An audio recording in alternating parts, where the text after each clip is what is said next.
Welcome to Running It Back, the Lessons Learned podcast where we break down sports activity from back in the day, maybe recent days, who knows when. Try to find some lessons, some insights, some things for us to work on. I'm joined as always by Tarlin Ray. Tarlin, how are you feeling today? Fantastic. Yeah. To talk about this one subject, it spans most of our childhood leading into Yeah. our early adult lives. Yeah. This was the guy who, if you were a Jordan fan, this is someone else that you could, on the opposite side, you probably were rooting for. He's Right. just a different kind of superstar. Yeah. And excited to cover a little bit of his career. Yeah. And we're talking about Allen Iverson, AI. The answer, AKA Bubba Chuck. The answer. Bubba Chuck is a deeper cut. Not everyone knows Bubba Chuck, he's had that since childhood too. So Allen Iverson, NBA Hall of Famer, who had a storied career, 165 pounds, 6 foot tall, probably pound for pound. I think you were saying, Darlin, pound for pound, the greatest scorer the NBA has ever seen. Absolutely. And then also a very controversial figure. Very sensitive human, someone who you can see wears his heart on his sleeve, but he also wears a lot of ink on his skin. So, and he's known for his cornrows and his style of dress. He's known for his famous practice. You talk to me about practice, I'll keep working on my impression. Practice. I think it's pretty good practice, but that's what brings us here. We want to run it back. We're running it back to moments in time, right? To then try to dissect what that moment meant. You can talk about Allen Iverson's full career. Right. We'll probably get into a little bit about Georgetown, his high school escapades. But I think what really got us talking years later was a moment in 2002 where Allen had one of the more raw press conferences after losing in the first round of the Eastern Conference playoffs. Yeah. Gave us the infamous practice line, which to this day people will still repeat. It's like the Jordan crying meme. Yeah. Would you rather practice or would you rather have the Jordan crying meme? Right. Well, and in the count, I believe he said practice 22 times. It was 22 times. 22 times. In a 30-minute pressure. In a 30-minute presser. And it was actually in a relatively tight period. He was knocking out plenty of practices. And I think the gist of that press conference is that you're not talking to me about a game. You're talking to me about what I did in practice. We're talking about practice, man. We're talking about practice. And so he's got a point, and I think it's an interesting counterpoint for me. You can't really talk about Iverson without talking about Jordan, because I feel like there's a lot of counterpoint, Jordan to Iverson. So Jordan, even in, we did recently talk about The Last Dance, the docuseries, we ran it back on that. And Jordan, notorious for his work ethic in practice, and is quoted saying, "I don't ask any of y'all to do anything I don't do myself." Maybe in a little less politic use of language.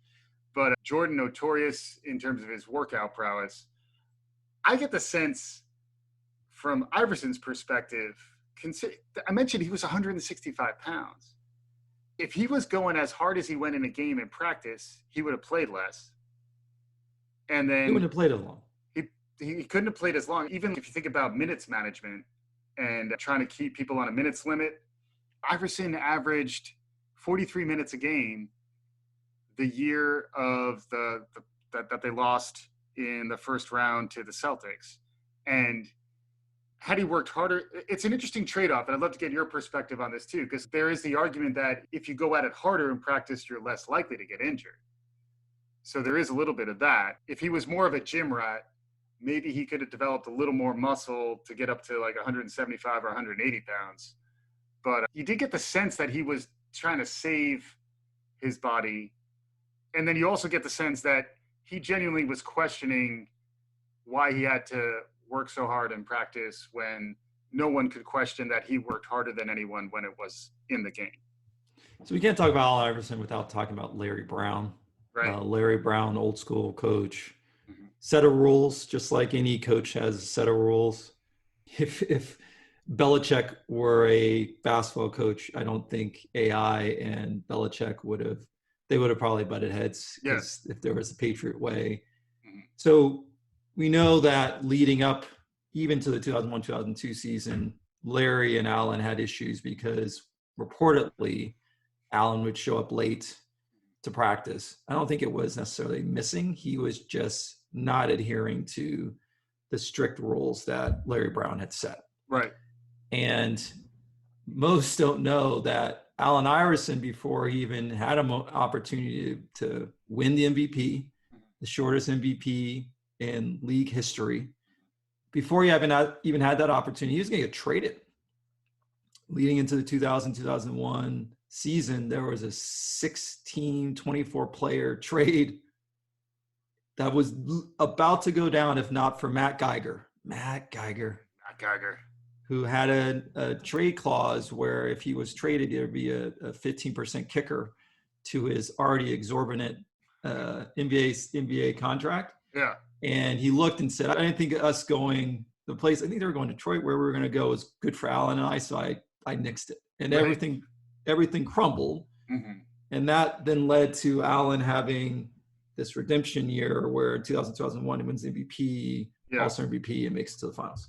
Mm-hmm. So I don't think we would have any of this conversation about practice if it weren't for the fact that Larry and Allen were just two different personalities. Yes. And Allen, if there are 10 things you need to do to be on my good side, Larry Brown, he may have been doing 7. Yeah. And that just rubbed him the wrong way because Allen had the owner really in his court as well. So it created just a natural tension, which then bubbles out into the media and the world, which is what then people are grabbing onto to try to look for a way to chip away at Allen Iverson and his star power. Yeah.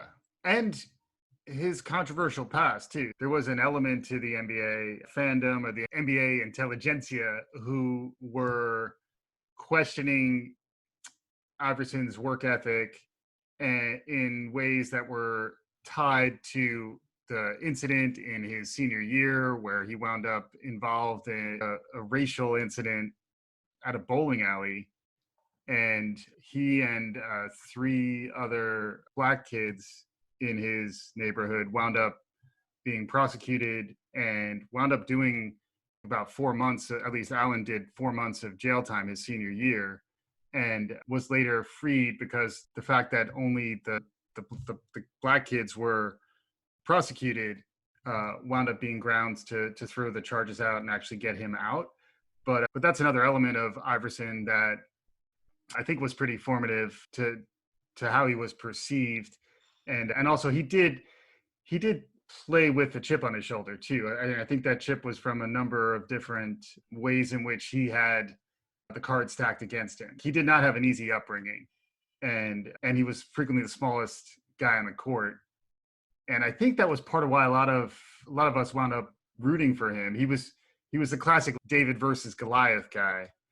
But I think there was, again, as a counterpoint to Jordan would wear like the oversized 90s suits, and Iverson would dress more in line with like hip hop culture and did not want to conform to this corporatist ideal of how a good NBA player should be. He was just going to be AI. He was just going to be Bubba Chuck. He was going to dress, instead of like he's going into a boardroom, he's going to dress like he would do any day of his life. Correct. What was interesting, you talk about the incident in the bowling alley.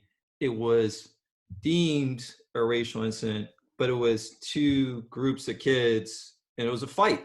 Yeah. And it turned into a melee, and caught on camera is Allen Iverson walking out. Yeah. For all the stuff really happened, and things got worse. Mm-hmm. So imagine this is a kid in Virginia, Hampton, Virginia, that takes his high school as a junior to win state in basketball, win state in football, probably less than 165 pounds at that time. So imagine, I mean, must have just been flying past people. Yeah. And so he is the biggest name around. And there's a fight at a bowling alley, and the only people they charge, and even though they have video, similar like a Rodney King moment, video of him walking out. He's the only one that's charged. So talk about a chip that has to, that colors your life. Like I'm a high school, I am thinking I'm the big star, but you know that some of the cops, sheriff, they were lying in their testimony, and it was just a way to bring him down. So imagine that sits as a foundational, it's a bedrock for how you're seeing the world and sort of how you're responding. Yeah. And then fortunately for him, John Thompson at Georgetown, everyone saw his talent. John Thompson saw the opportunity of giving him a shot, a scholarship at Georgetown, and the ability to kind of get his life back together again. This was his senior year in high school. You know, right now we're talking about a lot of seniors are being shook by the pandemic lockdown and whatever's going on in the world today. He was trying to figure out where his life was going to go, and he was in prison. And based on the background that he grew out of, there's a chance he was not going to get out of the system.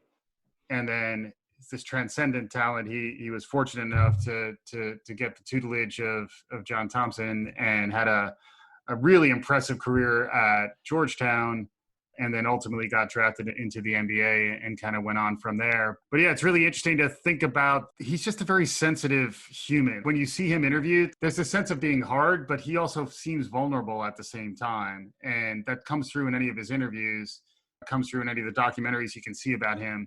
But I think it comes through very much in the practice press conference, where he just seems tired and weathered by the constant chipping away, as you were saying. And he just lost. And that was so clearly his team, because he was a Hall of Famer. There was no one, I don't think he ever even really played with an all-star. Eric Snow, Aaron McKee. Mutombo may be able to block some shots, but at that time you're going against Shaq. And he was later in his career too. Right. Yeah, exactly. But the fact that he still was able to lead. Any thoughts on the contrast between Iverson and Jordan? So yeah, it's so interesting. I still remember, and Grant, it's, I think, amazing that someone who was in prison, the story that you tell about Allen Iverson is not the fact that he's a former, convicted. He was convicted of a crime, and that's so amazing redemption story. It doesn't happen often, and let's be clear, it doesn't happen often with a black male in society. Yeah. When he went to Georgetown, it was must-see TV. Oh, yeah. Still remember in college, it was one of the greatest shows around, win or lose. You wanted to see Allen play. When Iverson hit the pros, knowing what Jordan did for Nike, I literally was all in on Reebok stock. Yeah. Because you talk about Jordan was selling McDonald's and apple pie, and everyone loved him. But Allen Iverson spoke with an authenticity to just a broader community. And he was real. And you got to see that from the moment he was at Georgetown. And you could see the impact that he's going to have in the NBA, especially because Jordan's 6'6". Iverson was like the first, I believe, one of the first pros in our generation where everyone could wake up and say, maybe I can do that.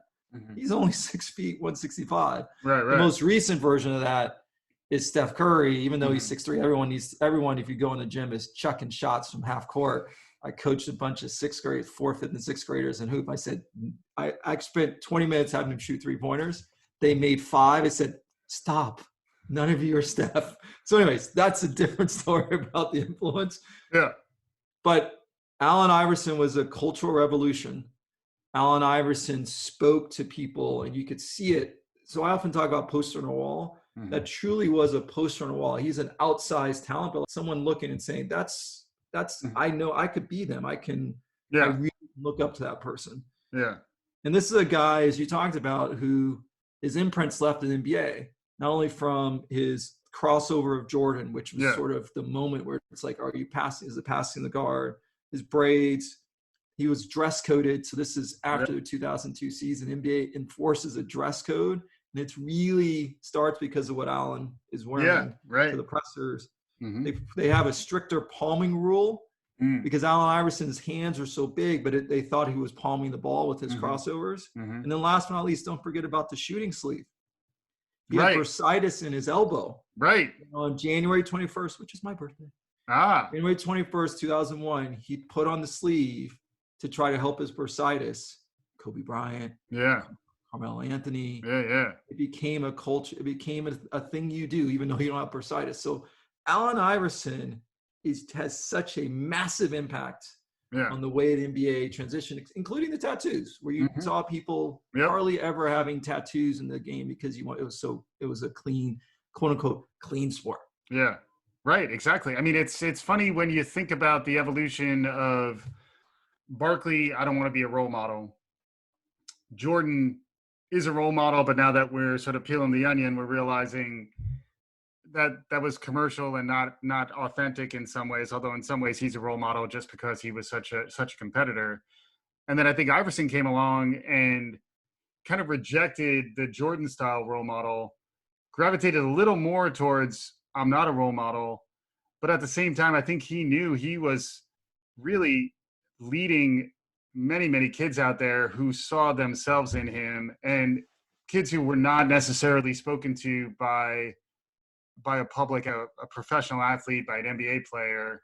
And in some ways, because he rejected he was a nonconformist. He was going to be true to himself. So there's even elements of Rodman to him, but I think a less, like Rodman is off the rails. But I just think there is an interesting aspect to thinking about him as the poster child.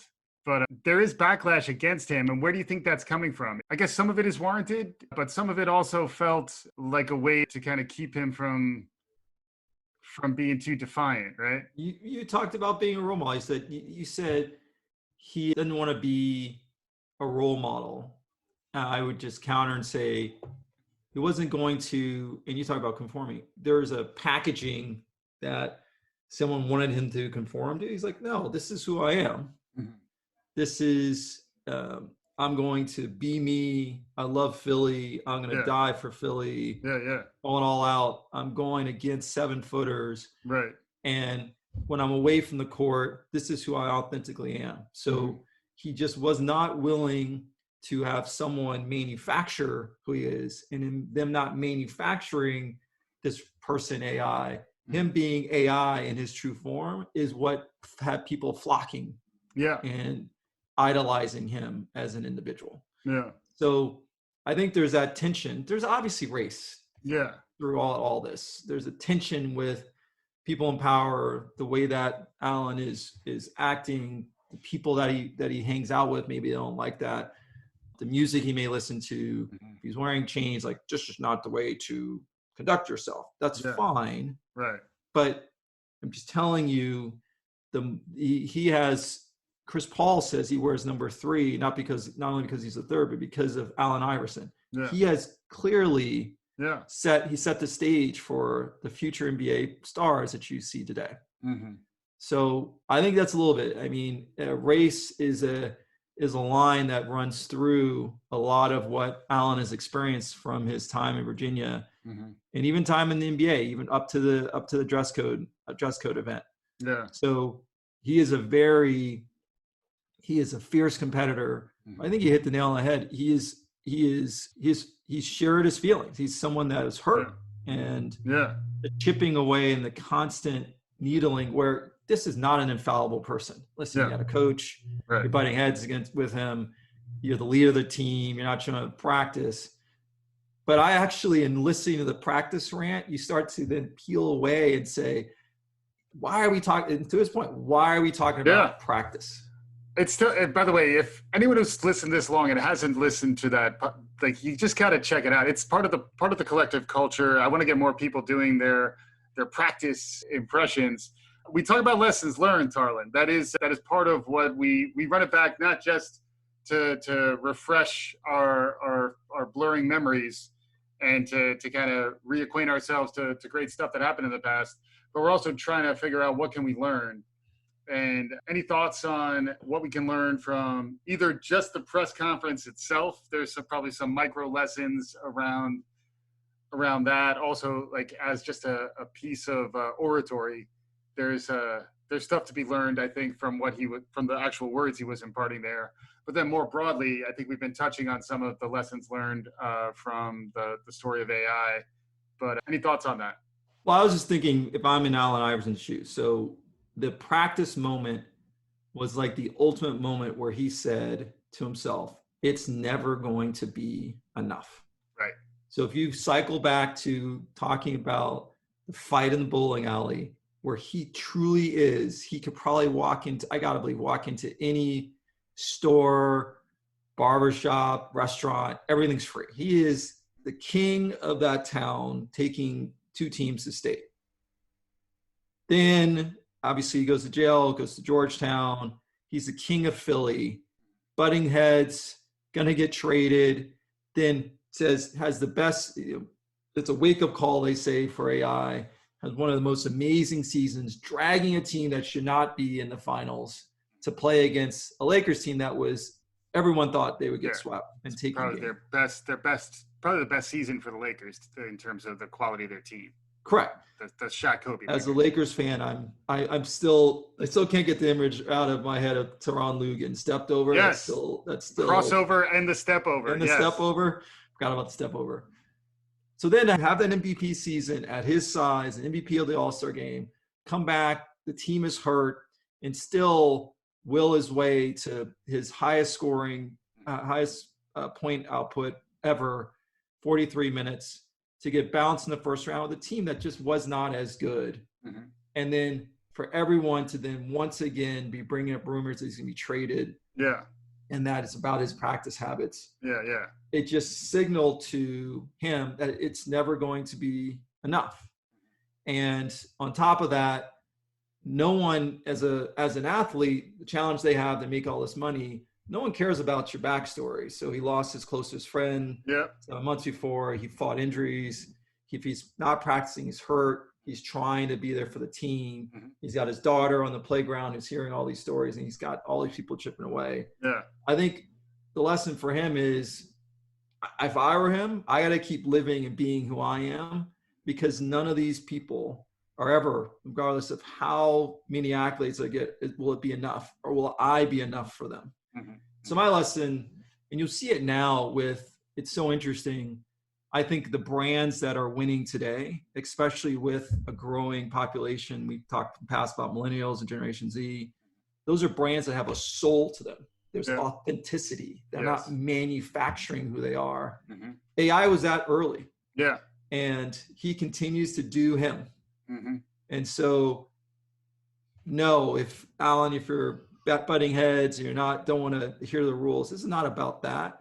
It really just gave me a different view into the person, the frustration and the exhaustion with trying to make other people happy. Yeah. And you just can't live your life that way. So that was the biggest takeaway for me, and that what they're calling a rant, but I felt was the most, we'll always remember practice, but it was just an eye-opening presser. Because when do you get that kind of access to the former MVP after a first round loss? Most people will give you curt answers and they're moving on. Exactly. Yeah, I think the power of being true to yourself and the authenticity of that message, I think is certainly one takeaway, and an open invite to AI to appear on any upcoming episodes of Running It Back. But I wonder whether he regrets that presser. I'd be curious, because what I love about him is I think he would still say, I believe every word that I said there, and I believed everything that I said there when I said it, and nothing has changed. It didn't seem like there was a next version of AI that happened later on in his career where suddenly he was the traditional quote-unquote clubhouse champion who was leading everybody in practice, and he became more of a mentor, sure, as he got older in his career, but he always presented authentically and pursued the AI way of being. Next level question I'd be curious from you, Tarlin, is how would you manage or coach an Allen Iverson, and then how do you handle the motivation challenges when there's such disparity in talent, where you have this one player who's truly transcendent and then the rest of his team is not really at the same level? Larry Brown had his hands full, and I'd be curious, what do you think about the job that he did? Any lessons learned, any things to do, things not to do as a leader, as a manager? and then any translating of that to your own experience or your own perspective. If you had an AI on your team, how would you approach getting through to him and leading him? So Allen Iverson still says the best coach he ever played for was Larry Brown, despite all the friction. You can see Tom Brady on the sidelines with Josh McDaniels yelling at each other in plain sight, but he's got the championships and people just say it's competitive fire. Right. So Allen, I think maturity, it was just it was a young guy, butting heads. And I think there does come a point, especially when you're talking about NBA coaches, it's just hard to every day continue to figure out how to reach someone. I think Steve Kerr, it would be interesting to have Allen Iverson play for someone like Steve Kerr. Yeah. I think Steve Kerr has a looser style, but I don't think it means he's less regimented, but just has a looser style, connects with players in a different way. Yeah. I don't think AI is as demonstrative, but if Steve Kerr would say the person that she struggles probably to connect with the most would be a Draymond Green, in the way that they try to interact. So you just never know if Larry Brown ever tried to put AI on equal footing, remove the rules, and let's just talk about what we're all trying to accomplish together. Right. Instead of conform to me, how do I conform to you as an individual? I think traditional managers, I grew up where I'm the manager, and it's not about being friends, but you always created this division between yourself and the team, try to be friendly enough, you set strong goals. I figured over time as a manager, I just become a better person. I've learned more because you show that you're fallible. You show that the idea and the strategy that you have may not work, and you're looking for more inputs, and that then creates more agency for the people that you're working with, and then they want to see you. It's almost like they're pushing up you to succeed at the same time they feel like you're supporting them.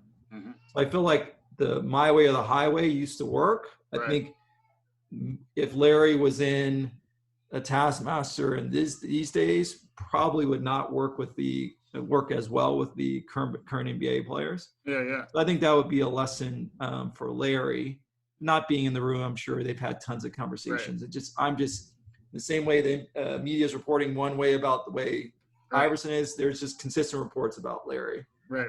But I would at the end, but the challenge I would have is when you do set some structure, and if you have your main person consistently not adhering to it, it just creates an environment where you then have a hard time connecting with other players and team members.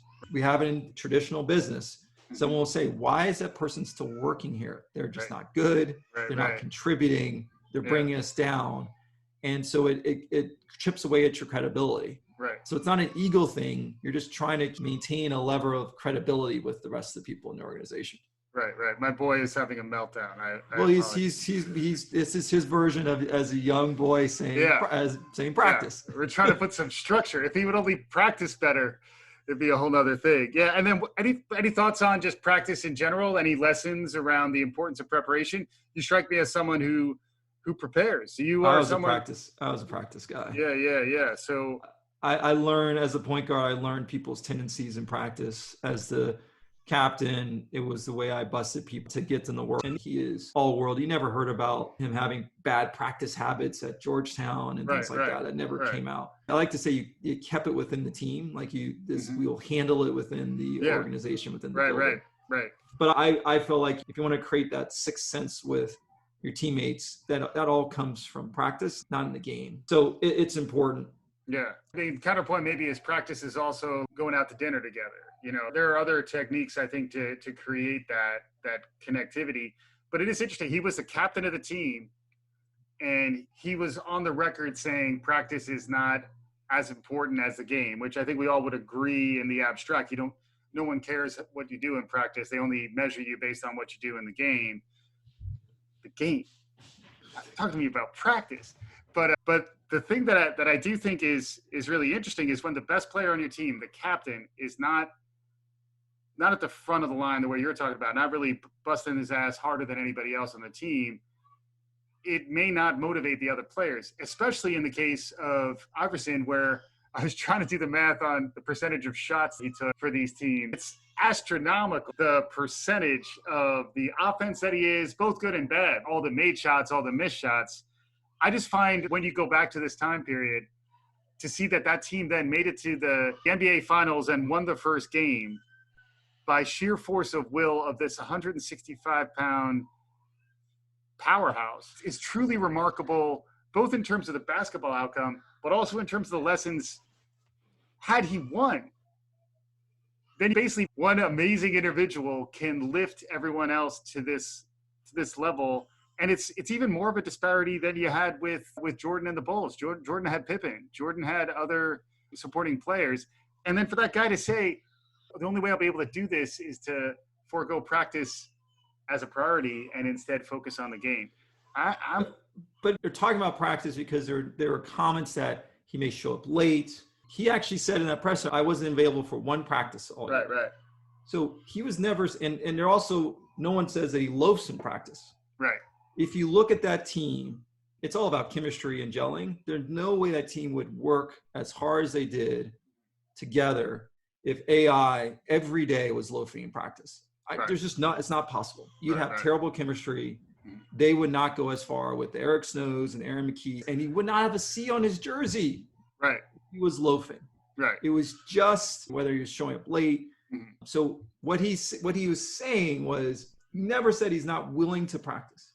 Yeah. He's saying though, at the end of the day, what you come to see, what I'm measured on, is whether or not we win and how I perform in the games. Yeah. And we lost, and it sucks, and I hate losing. But why are we talking about a practice? I agree from that standpoint. AI, without ever being there, there's no way he was a consistent loafer in practice. Right. Because his team would have rejected him. Agreed. I guess the point, though, is maybe it was Eric Snow, maybe it was Aaron McKee, who knows? But there were other voices, other personalities who were likely running that practice dynamic. Because I have been on teams where the best player is not putting in as much effort as the rest of us. Of course, there are all the times where I'm the best player, but I'm gonna hold that one out. But the times when the rest of the team, that's not your job, especially the best scorer. If you're a scorer, you can just be a scorer, and the rest of the team will appreciate you, and you can coast. I'm not saying Iverson did that. He led the league in steals. You could just watch him bust his ass all over the court, the way he would throw his body around, sacrifice his small frame. There's no question about his warrior ethic and that he's a competitor. But I think the dynamics of that team, there was probably some quiet leadership behind the scenes to recover a little bit in practice, and we'll kind of carry that load for him. I'd love to get more. So also open invite to members of the 2001, 2002 Philadelphia. Maybe Matt Geiger. Eric Snow. I saw Tony Kukoc made an appearance too. So we can't really get through running it back without talking about Tony. But any final thoughts, Tarlin? Yeah, my final thought as you were talking about his shot distribution. Really would love to know the origins of his nickname, Bubba Chuck, because AI was a chucker. I'll leave you with that. Don't get bursitis in your elbow. You're landing on your elbow, but he was a chucker. There you have it. Insights abound on running it back. Thanks again for listening.